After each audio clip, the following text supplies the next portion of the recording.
Now, Zutomayo typically produces rock music, often featured intricate funk-inspired bass line. That's right, man. The bass lines in Zutomayo's are just so funky. Slap basses. If you ask me to just listen funk by itself, I'm not so sure if I can do that, because that is not naturally my original preference towards a music genre. Like, I'm really into rap. I'm really into rock, metal, of course, country, and as well as pop in some ways. I do like pop a lot, and as well as R&B, but I'm not quite a fan of jazz and as well as funk.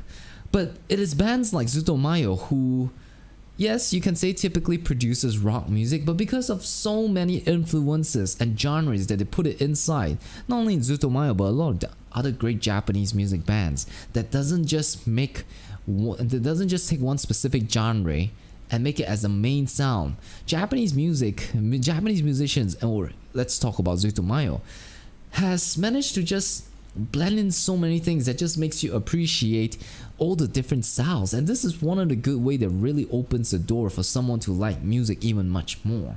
Like, I don't exactly like funk, but damn, I love slap bass for some reason.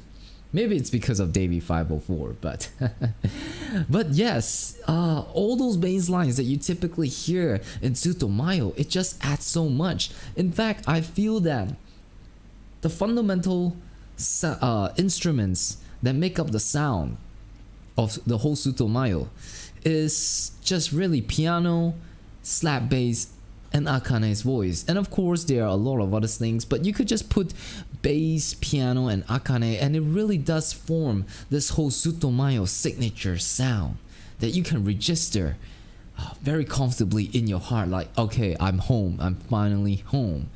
So to see this line saying that featuring intricate funk inspired bass lines, I totally agree. And just go listen back to Study Me, the way the slap bass comes in. Oh. Akane's voice has been described as energetic, expressive, and delicate. I would put Akane's voice similar to Lisa's voice actually, in terms of rawness, the power, energy, yeah, and expressive.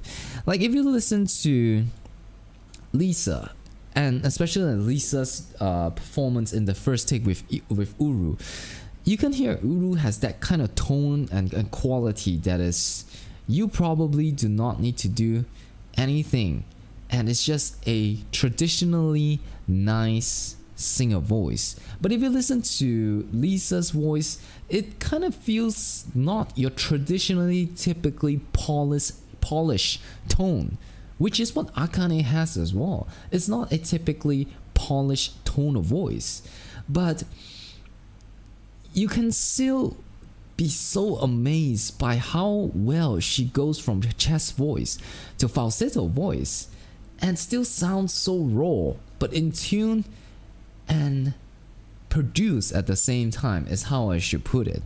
So I'm very surprised when I first heard Akane's voice, and being able to see it bring to songs like Dear Mr. F and even Mabushi DNA Dake and Yashashiku Last Smile. Those are the kind of tracks that just really surprised me.